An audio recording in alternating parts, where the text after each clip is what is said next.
The first sound wasn't the wind.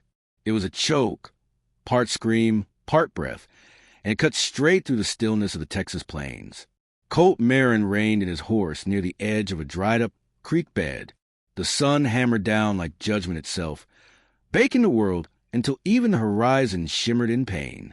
He lifted his hat, squinting against the light, when something caught his eye, a figure hanging from a mesquite tree. For a heartbeat, he thought it was a scarecrow. Then the figure moved. He was off his horse in a single motion, boots crunching over cracked dirt. The closer he came, the worse it looked.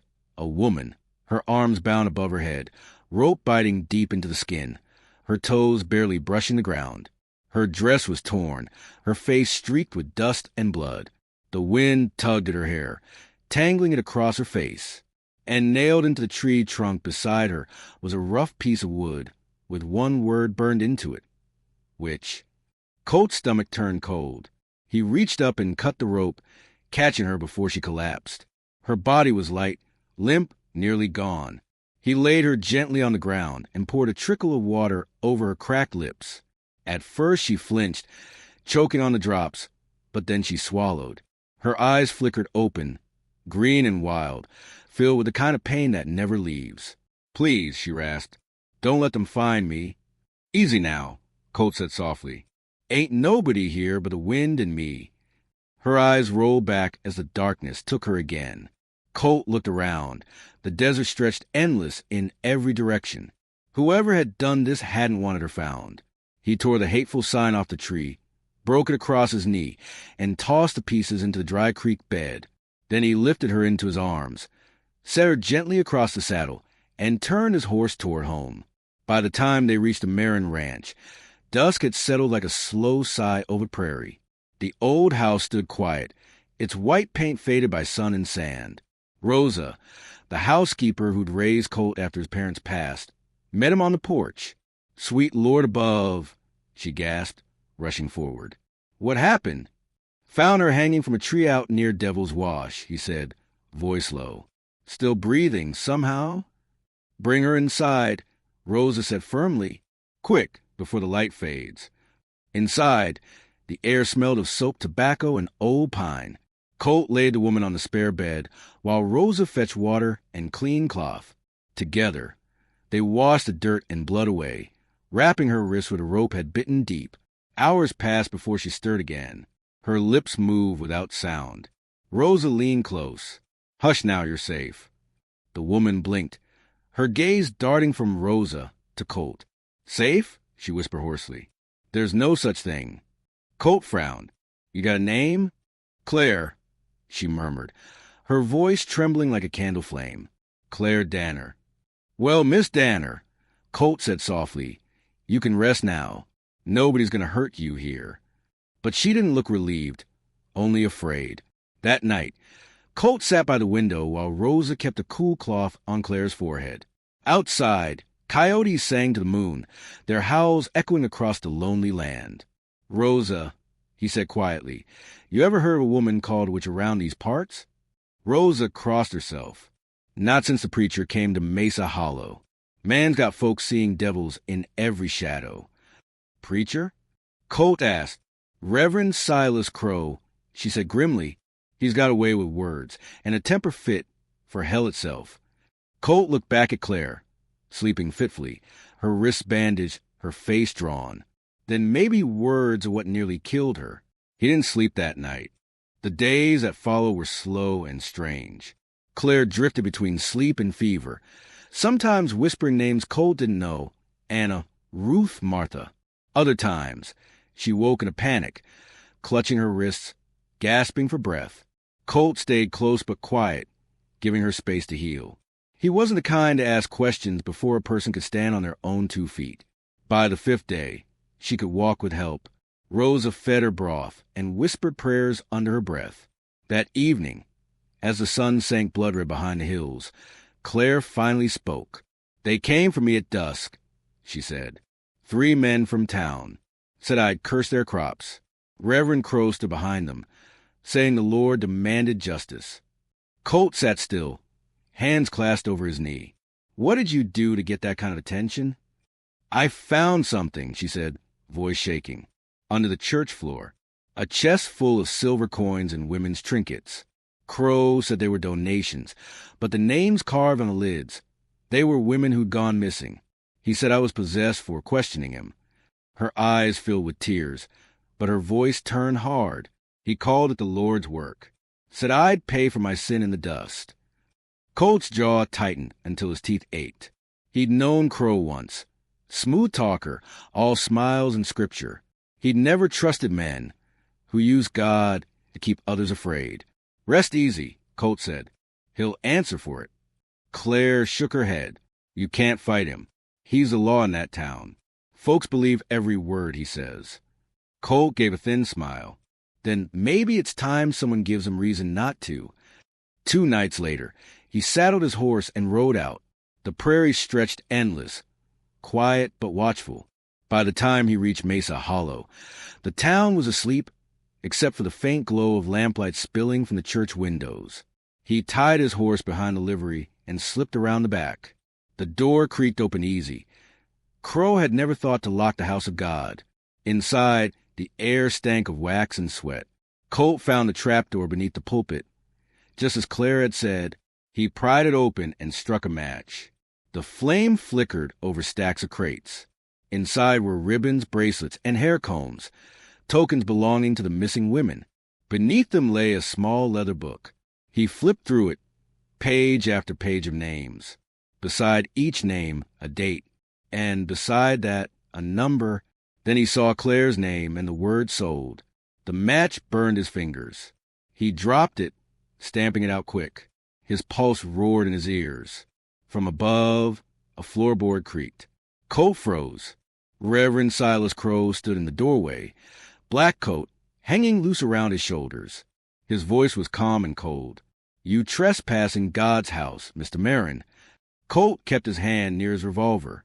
Seems to me it stopped being as a long time ago. Crowe's lips curled. That woman turned your head. Don't you see? The devil works through her. She ruins good men. I reckon the devil doesn't need her help, Colt said. The preacher's hand twitched toward the Bible on the lectern, but Colt saw the glint of steel beneath the pages. He stepped forward, voice steady. If I ever find proof you're selling souls in the name of the Lord, I'll drag you to hell myself. Crowe's smile never reached his eyes. You won't have to. Hell's already waiting. Colt left with the ledger hidden in his coat. He rode hard under the moon, not stopping until the ranch lights came into view. Claire met him at the porch, eyes wide. You found it? I did, Colt said, and we'll make the law see it. But by morning, rumors had already spread. Jed Tanner, Colt's young ranch hand, came riding from town before sunrise, his horse foaming. They're saying you kidnapped that woman, Jed said breathlessly. Crowe's got half the town believing she's escaped from some asylum in San Antonio. Says you took her to do the devil's bidding. Claire's face went pale. He won't stop until I'm gone. No, Colt said quietly. He won't stop until he's caught. That night, the 3 of them gathered around the kitchen table. Colt, Claire, and Jed planning what came next. If they rode straight to the Rangers' post in Fort Elliott, they might reach it in 3 days. But Crowe would come before that. So they made another plan. Jed would slip a note to a passing ranger on the freight road at dawn, with the ledger hidden in a separate pouch. Then he'd lead the trail cold. Colt, Claire said, her voice small, you could still walk away from this. You don't owe me your life. He looked at her, steady as stone. No, ma'am, but I reckon I owe you the truth. By noon the next day, riders appeared on the horizon. 5 men, dust rising behind them like smoke. Reverend Crowe rode at their head, black coat snapping the wind, face pale with fury. He pulled up at the fence line, eyes fixed on Colt standing on the porch. You stole from the house of God, Crowe shouted, and now you'll pay for it. Colt didn't move. You mean the house you turned into a market for souls? The preacher's men spread out, rifles glinting in the sunlight. Claire stood in the doorway behind Colt, holding a satchel tight to her chest. Inside was a copy of the ledger, the proof of everything. Crowe sneered. Hand her over, Marin. The Lord demands justice. Colt's eyes narrowed. Funny thing about justice, Reverend, it's finally on its way. From the north came the rumble of hooves. 5 riders approached, Texas Rangers, badges catching the light. The lead ranger lifted a folded paper. Silas Crowe, you're under arrest for abduction, fraud, and unlawful trade of persons. Crowe's face went white. This is blasphemy. The ranger raised a ledger. No, Reverend, this is evidence. One of Crowe's men panicked, reaching for his gun, but Colt fired first, his bullet striking the ground an inch from the man's boot. Nobody dies today unless he wants to, Colt said evenly. The preacher tried to run, but the Rangers were faster. They shackled him while the townsfolk gathered at a distance, watching the man they once worshipped fall to his knees in the dust. An older woman stepped forward, clutching a small ribbon in her hand. My daughter wore this, she whispered, voice trembling. You said she ran off to sin. You lied. Crowe's mouth opened, but no words came. For the first time, he looked afraid. When it was done, the Rangers led him away through the haze of the afternoon sun. The wind carried the faint toll of the church bell, soft and hollow, not holy anymore, but warning. Claire stood near the fence, staring after them. Her hands trembled, not with fear, but with something she hadn't felt in years, freedom. It's over, she said softly. Not yet, Colt replied. You still got to forgive yourself. Weeks passed. The preacher was sent to Fort Griffin to await trial. The townsfolk began to change. Some whispered apologies. Others turned away in shame. But a few came to the ranch with quiet words and small offerings, bread, candles, flowers. Claire stayed, not because she had nowhere else to go, but because for the first time in her life, she wanted to stay. Every morning, the house smelled of coffee and cedar. She helped Rosa with chores, mended saddle straps, and learned to ride. She even laughed again, soft at first, then louder, like music returning to a long, silent room. Sometimes she'd find Colt on the porch, watching the horizon with that steady calm of his. You never asked what I was before, she said one evening. Didn't need to, he answered. The past don't change the kind of person you choose to be. She smiled at that, and for once, it reached her eyes.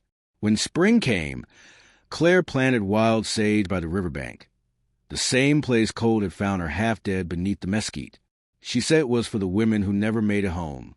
Colt built a small fence around it, not to keep it safe, but to mark it sacred. Some nights, she still woke from dreams of rope and dust, her breath caught in her throat.